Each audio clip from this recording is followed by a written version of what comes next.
오늘 말씀의 제목은 삶을 하나님께로 조정하라입니다. 우리는 늘 항상 하나님께 순종해야 된다라고 그렇게 말을 합니다. 막상 하나님께 순종하려고 하면 이 순종이 그리 쉽지는 않다라는 것을 알게 됩니다. 왜냐하면 순종은 말이 아니라 행동이기 때문에 그렇죠. 하나님 말씀을 머리로 이해하는 것은 그다지 어렵지 않습니다.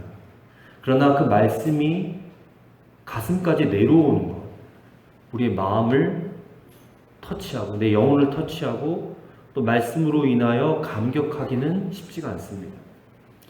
더군다나 그 말씀에 순종하고 삶이 변화되어지는 것은 더더욱 어렵습니다. 삶의 변화가 어떻게 일어나는가? 오직 말씀 순종을 통해서만 일어나기 때문에 그렇습니다. 그러므로 우리가 하나님 말씀에 순종하고 정말 변화된 삶을 살기 원한다면 순종하기 이전에 먼저 해야 될 일이 있습니다. 그것은 바로 우리 인생 자체를 하나님께로 조정하는 일입니다. 하나님께로 맞추는 것, 조정하는 것. 아브라함에게 하나님이 나타나셔서 이런 말씀을 하셨습니다. 너는 내 본토 친척 아비 집을 떠나 내가 너에게 지시할 땅으로 가라. 내가 너에게 큰 민족을 이루고 내게 복을 주어 내 이름을 창대케 하리니 너는 복이 될지라. 큰 민족을 이루고 이름을 창대케 해주고 복의 근원이 되게 해주시는 것은 참 하나님이 주신 놀라운 축복의 약속입니다. 그런데 아브라함이 그 축복을 그냥 자신이 머물고 있던 갈대아 우르에 그대로 있으면서 이 축복을 받을 수는 없다는 것입니다. 하나님의 놀라운 축복을 체험하기 위해서는 갈대아 우르를 떠나서 하나님이 지시하는 땅으로 가야만 합니다. 이것이 바로 하나님께로 조정하는 것입니다. 마찬가지입니다. 우리도 우리의 삶을 하나님께로 조정하지 않고서는 하나님 말씀에 제대로 순종할 수가 없습니다. 삶의 조정이 가장 중요한 관건이지요. 오늘날 저를 비롯한 많은 성도들이 참 하나님의 역사를 체험하지 못합니다. 그 이유는 하나님에 대한 지식이 없어서, 성경 말씀에 대한 지식이 없어서가 아닙니다. 믿음 생활이 얼마 되지 않아서, 오래 하지 않았기 때문도 아니라는 것입니다. 가장 중요한 이유는 내 삶을 하나님께로 조정하지 않았기 때문입니다. 우리의 마음속에는 하나님의 말씀대로 살고 싶은 마음이 있는 반면에 한편으로는 또 내 뜻대로 살고 싶은 마음도 강합니다. 그게 딱 절반인지 30%, 70%인지 알 수는 없어요. 근데 중요한 것은 내 뜻대로, 내 마음대로 하고 싶은 욕망이 대단히 강해요. 그래서 성도들은 내 마음대로 하고 싶은 그 마음에 이끌려서 자신의 삶을 하나님께로 잘 조정하지 않습니다. 우리가 지난 시간에 모세가 하나님의 부름을 받았습니다. 호렙산 떨기나무에서 떨기나무가 타지도 않으면서 하나님의 음성이 들려요. 거기서 내 백성 이스라엘을 출애굽시켜서 가나안 땅으로 옮겨라. 그런 하나님의 부르심과 사명을 받았습니다. 이제 그 말씀에 순종하기 위해서 이제 모세가 할 일은 하나님께로 그의 삶을 조정하는 것입니다. 지금 미디안 광야에 그대로 양치고 있으면서 하나님의 부르심에 순종할 수는 없기 때문에 그렇습니다. 이스라엘 백성들을 애굽에서 건져내기 위해서는 그는 애굽으로 돌아가야 했습니다. 순종해야 했습니다. 가서 바로왕 앞에 서야 했습니다. 자신의 부끄러운 과거가 있고 자기를 지금 잡아 죽이려고 하는 바로왕이 있는 그 땅에 그는 가야만 했습니다. 근데 오늘 본문을 우리가 26절까지 읽었는데 그 과정이 쉽지가 않은 것 같아요. 그러나 모세는 결국 하나님의 그 뜻에 자신의 삶을 조정합니다. 어떻게 조정해 나갈 수 있었는지에 대해서 오늘 말씀을 통해 세 가지로 함께 살펴보기를 원합니다. 첫째로 두려움을 없애주시는 하나님의 역사, 그 역사를 기대해야 된다는 것입니다. 지난주에 3장을 읽었고 오늘 4장 26절까지 읽었는데 계속해서 이어져 내려오는 것이 바로 모세의 변명입니다. 하나님은 자꾸 모세를 애굽으로 보내기를 원하십니다. 가라, 내가 너와 함께 하겠다. 근데 모세는 어떻게 합니까? 안 가겠다는 거예요. 못 가겠다는 것입니다. 그런 모습이 지금 4장에서도 계속 이어집니다. 자, 1절 말씀을 보십시오. 모세가 대답하여 이르되 그러나 그들이 나를 믿지 아니하며 내 말을 듣지 아니하고 이르기를 여호와께서 내게 나타나지 아니하셨다 하리이다. 지금 변명을 대고 있는데 이 변명이 뭐예요? 하나님이 지금 나에게 나타나시긴 했지만 내가 백성들에게 가서 말을 할 때 그 백성들이, 이스라엘 백성들이 내가 만났다는 것을 믿지 않을 뿐만 아니라 혹시 네가 거짓 것을 보고 헛것을 보고 와서 지금 우리를 미혹하려는 건 아니냐, 지금 그럴지도 모른다라고 미리 지금 예단을 하고 하나님께 되묻는 것입니다. 이 모세의 반문에 대해서 하나님이 세 가지의 이적을 보여주십니다. 첫 번째 이적이 무엇이냐면 모세의 손에 들고 있던 지팡이가 뱀으로 변하는 이적입니다. 2절 말씀에 여호와께서 그에게 이르시되 내 손에 있는 것이 무엇이냐, 그가 이르되 지팡이니이다. 그러니까 하나님이 그 지팡이를 땅에 던져라. 그 지팡이를 던졌더니 지팡이가 뱀이 되는 것입니다. 모세가 깜짝 놀라서 그 뱀 앞에서 피합니다. 그러자 하나님이 4절에 뭐라고 말씀하십니까? 하나님 모세에게 이르시되 내 손을 내밀어 그 꼬리를 잡으라. 뱀을 잡을 때 상식은 절대 꼬리를 잡으면 안 되죠. 잡으려면 머리를 잡아야 됩니다. 꼬리를 잡으면 뱀이 물게 됩니다. 뱀의 머리를 잡아서 꼼짝 못하게 해야 되는 것인데 하나님은 모세에게 뱀의 머리를 잡으라 하지 않고 뱀의 꼬리를 잡으라 그렇게 말씀하셨어요. 근데 그랬더니 어떻게 됩니까? 다시 그게 지팡이로 변하는 것입니다. 그 다음에 하나님이 두 번째 이적을 보여주십니다. 6절 말씀에 여호와께서 또 그에게 이르시되 내 손을 품에 넣으라 하시매 그가 손을 품에 넣었다가 내어보니 그의 손에 나병이 생겨 눈같이 된지라. 나병이 생겼어요. 품에 넣었다가 빼니까. 모세가 얼마나 이게 놀랐습니까? 걱정이 되는 거예요. 나 이게 문둥병, 나병이 걸려서 어떻게 해? 나 이대로 썩어 문드러지는 거 아니야? 그랬더니 하나님이 다시 그 손을 품에 넣었다가 빼니까 그 손이 전과 같이 깨끗하게 되었다라고 했습니다. 나병이 생겼다가 나병이 치유되는 기적을 체험하는 거죠. 그리고 세 번째 이적을 보여주시는데 그것은 바로 물이 변해서 피로 변하는 이적입니다. 9절 말씀에 그들이 이 두 이적을 믿지 아니하며 내 말을 듣지 아니하거든 넌 나일강 물을 조금 떠다가 땅에 부으라. 내가 떠온 나일강 물이 땅에서 피가 되리라. 아직 보여주신 이적은 아니지만 그렇게 될 것이다. 실제 우리가 다 알죠? 나일강이 피로 변하는 걸 알지 않습니까? 여러분, 이 하나님의 세 가지 이적에는 목적이 있습니다. 그 목적은 모세 안에 있는 이 세 가지 두려움을 없애기 위한 하나님의 뜻이 숨어 있는 것입니다. 모세에게 세 가지 두려움이 있었습니다. 먼저 첫째는 영적인 두려움이 있었습니다. 영적 존재의 두려움. 사실 우리도 십자가 밑을 떠나기만 해도 온 세상에 그냥 사탄과 귀신들이 득실거려요. 근데 하물며 하나님을 알지 못하고 부인하는 저 애굽 땅에는 두말할 필요 없이 악한 영들이 득세할 것입니다. 근데 모세로 하여금 뱀의 꼬리를 잡게 하셨잖아요.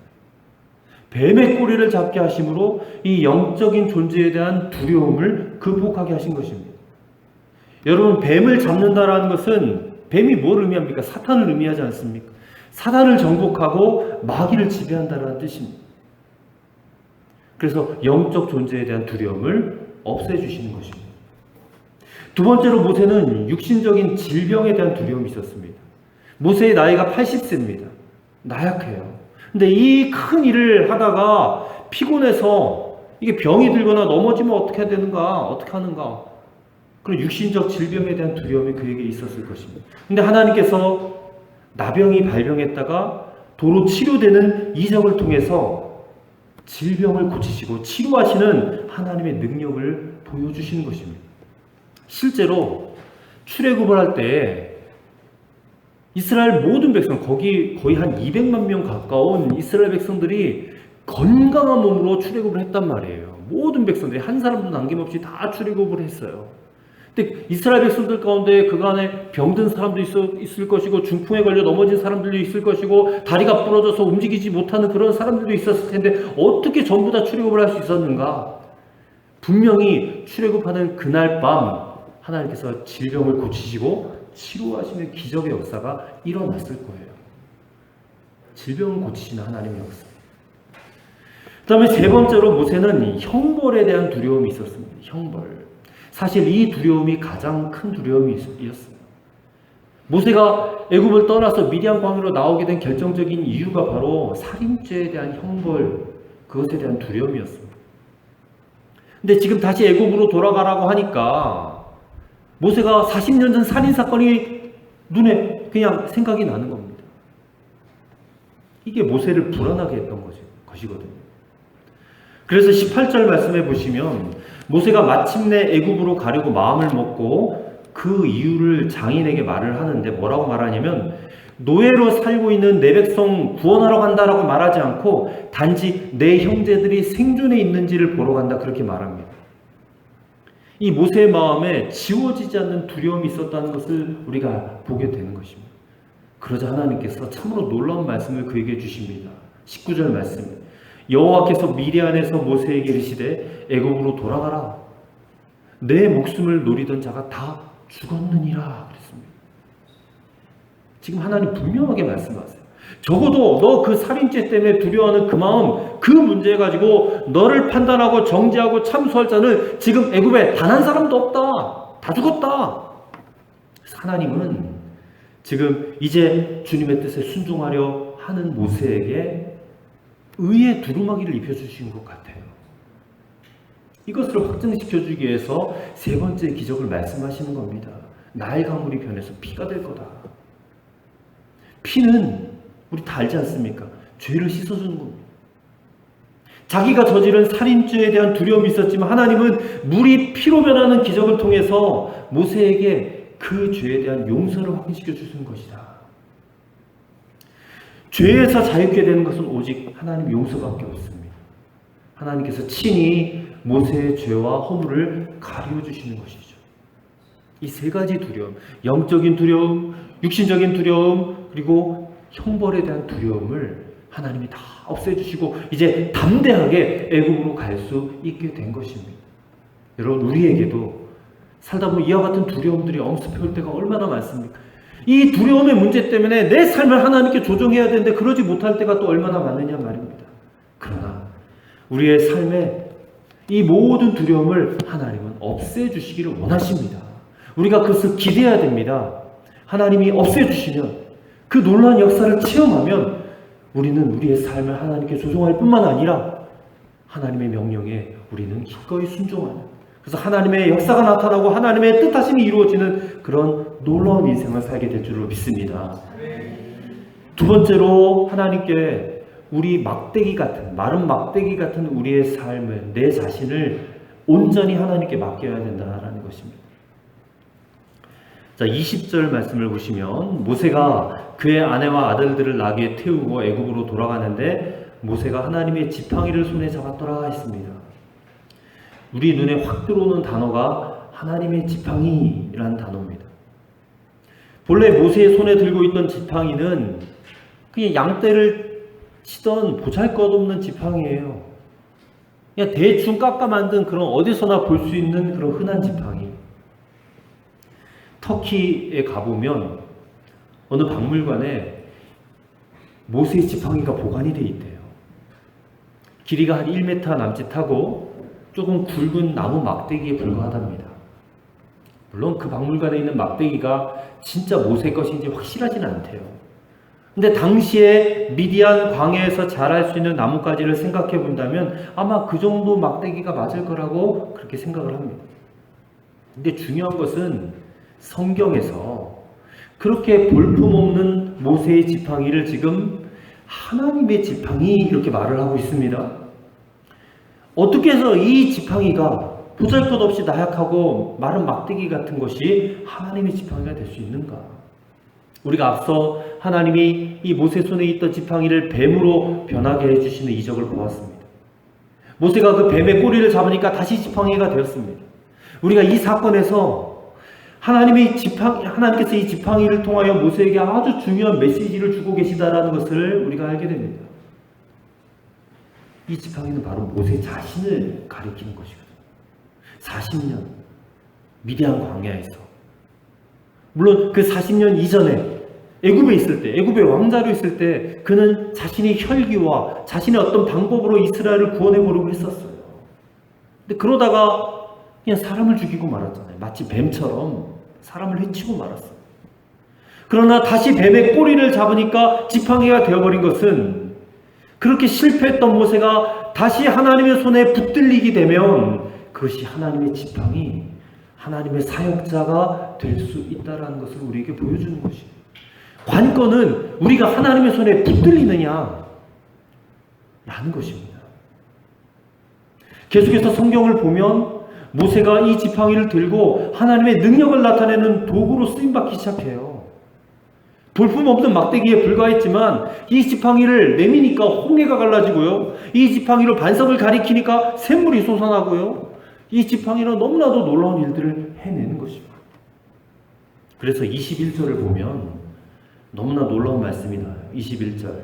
여호와께서 모세에게 이르시되 내가 애굽으로 돌아가거든 내가 내 손에 준 이적을 바로 앞에 다 행하라. 보십시오. 여기 지금 내 손에 준 이적, 이게 무엇을 말하는 건가? 지팡이를 손에 잡고 행할 하나님의 기적을 말하는 것입니다. 그 지팡이가 기적의 도구가 된다는 것입니다. 이거는 모세 자신을 가리키는 거예요. 모세 자신. 모세 자신이 80세가 돼서 허리도 굽어지고 말도 잘 못하고 늙어버린 그 모세가 하나님의 기적을 일으키는 지팡이가 된다는 것입니다. 아마도 모세가 자신을 돌아볼 때에 자신은 볼품없는 마른 막대기에 불과했을 것이다, 그렇게 생각을 했을 것입니다. 어떻게 나이 80에 이런 놀라운 일들을 할 수 있겠는가? 그러나 마른 막대기 같은 자신이라 할지라도 하나님을 믿고 그 믿음 속에 자신의 삶을 맡겼을 때에 그는 더 이상 볼품없는 마른 막대기가 아니라 하나님께 쓰임받고 사용되어지는 능력의 지팡이, 막대기가 될 수 있었음을 믿습니다. 관건은 여러분 하나님께 여러분의 인생을 맡기시는 겁니다. 다 맡기세요. 나를 위해서, 나의 만족을 위해서 사용하는 것이 아니라 하나님의 손에 들려진 것, 붙들리는 것, 이것이 중요하다는 것입니다. 우리 신약 성경에서도 한 어린아이가 엄마가 싸준 도시락, 거기에 보리떡 5개와 물고기 2마리가 있었어요. 너무나 보잘것없고 어린아이 하나가 그냥 한 끼 때울 수 있을 정도밖에 안 되는 그 오병이어의 도시락을 주님께 드렸을 때, 주님께 맡겼을 때에 거기에서 5,000명이 먹고 12광주리가 남는 기적의 도시락이 되었음을 우리는 다 알고 있지 않습니까? 주님의 손에 맡겨드리는 거예요. 여러분의 삶은 똑같습니다. 마른 막대기 같은 인생, 저도 그렇습니다. 우리 인생 하나님의 능력의 손길에 온전히 맡기는 것이 바로 하나님께로 삶을 조종하는 것인 줄로 믿습니다. 하나님의 지팡이가 되셔야 돼요. 그럴 때 하나님이 당신을 통해서, 우리를 통해서 너무나도 놀라운 일들을 이루어 가실 줄로 믿습니다. 세 번째로, 하나님이 소중하게 여기시는 것을 나도 소중히 여길 줄 알아야 된다. 자, 24절의 말씀을 보시면 참 이해하기 어려운 사건이 일어납니다. 모세가 이제 애굽으로 가고 있어요. 가던 도중에 여호와께서 갑자기 모세를 죽이려고 하시는 거예요. 아니, 지금 불러서 애굽을 가서 출애굽시켜야 되는데 갑자기 길가에서 모세를 죽이려고 해요. 그래서 이게 성경 중에서 참 해석하기 어려운 부분 중에 하나가 이 말씀이라고 합니다. 근데 이 말씀을 통해서 하나님 모세에게 뭔가를 분명히 말하고 싶은 것이 있다는 것을 우리가 알아야 됩니다. 그냥 말씀하셔도 되겠지만 모세가 절대로 잊어버려서는 안 되는 것이기에 몸으로 체험하게 만드셨다는 것입니다. 사무엘하 6장에서도 이와 비슷한 사건이 나와요. 다윗이 하나님의 법궤, 언약궤를 이제 블레셋에서 다윗성으로 옮기려다가 그 수레에다가 법궤를 옮기다가 갑자기 그 수레를 옮기던 한 사람이었던 우사, 그 우사가 갑자기 죽는 사건이 나죠. 그게 베레스 우사 사건인데 그 말씀도 참 이해하기 어렵잖아요.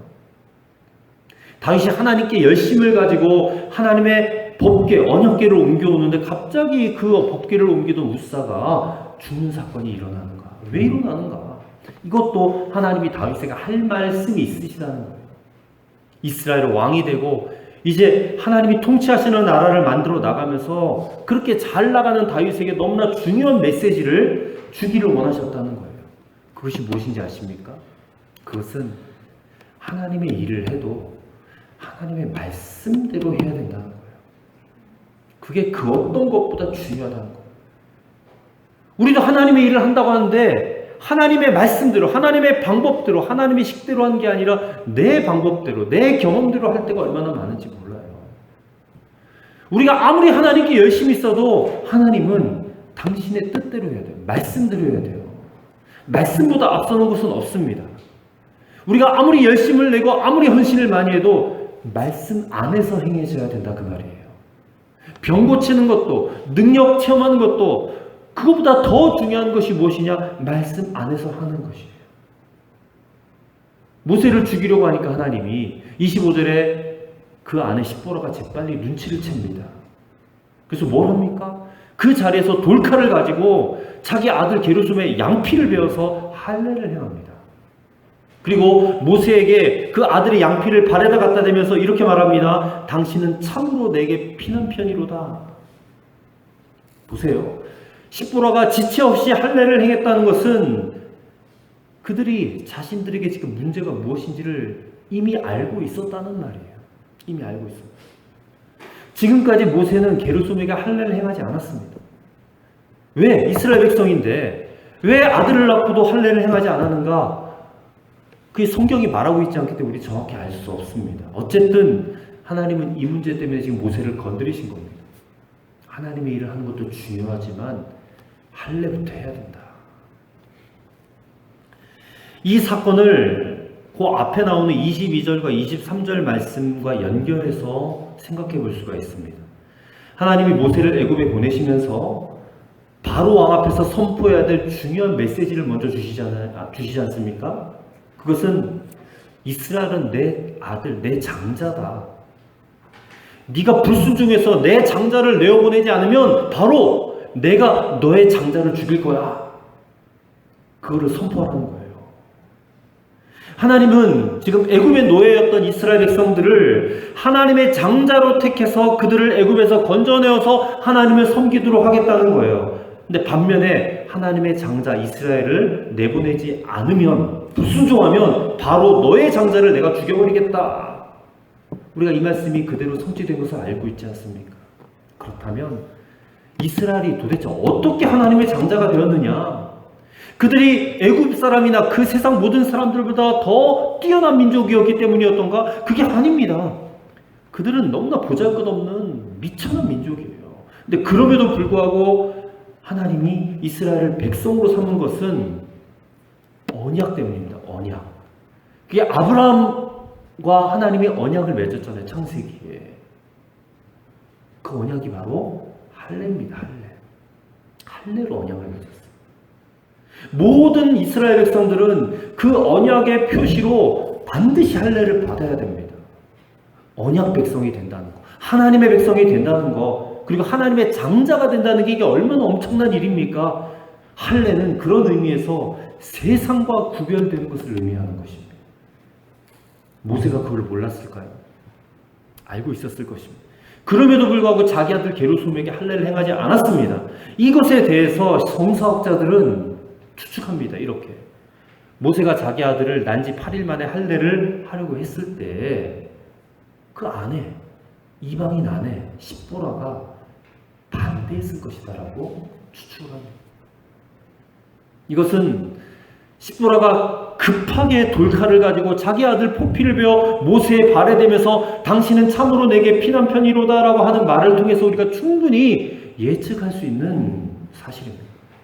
아마도 모세가 40년 미디안 광야에 지내면서 굉장히 소심해졌을 거예요. 또 처가살이 하고 있지 않습니까?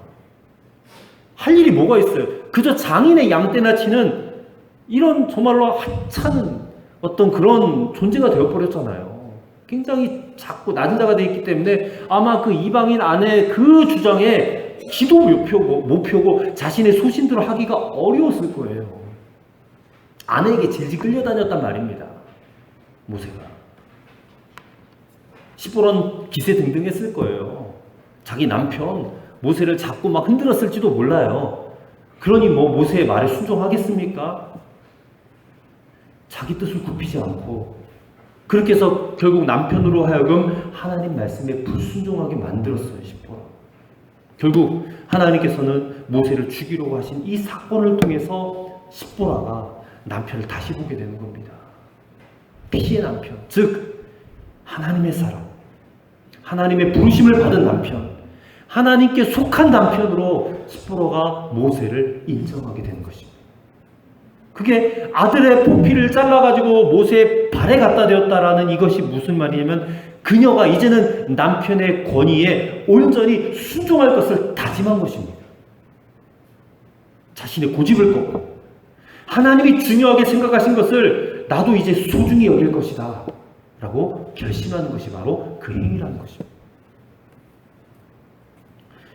오늘 사는 저와 여러분이 하나님이 소중히 여기시는 것이 분명히 있는데 우리는 하찮게 여기는 것이 있더라고요. 오늘날 많은 성도들이 하찮게 여기는 것이 무엇일까요? 주 5일 근무제가 되면서 주일 예배를 하찮게 여기는 풍조가 있습니다.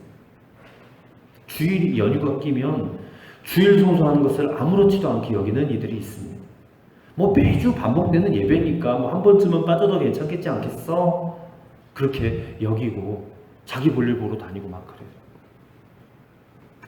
헌금생활, 11조 생활 누구나 하는 것이고 뭐 언제든 할 수 있는 거니까 형편되면 하지 뭐 그렇게 생각합니다. 기도 언제든지 할 수 있으니까 형편될 때 하면 될 거야. 전도하는 일 마찬가지입니다. 내 형편되고 내 시간 되면 해야지 하지. 세상과 다르게 구별되어 사는 삶, 정결한 삶, 거룩한 삶, 그것도 역시 우리는 우리 형편될 때 그렇게 하면 된다라고 여깁니다. 우리가 하나님이 소중하게 여기시는 것을 하찮게 여기고 자꾸 뒤로 미룬다면 하나님께서는 어느 날 모세를 막아선 것처럼 우리도 하나님이 막아서실지도 몰라요. 하나님께로 삶을 조종해야 되는데 그러려면 하나님이 소중하게 여기시는 것을 우리도 소중히 여길 줄 아는 그런 자가 되어야 됩니다.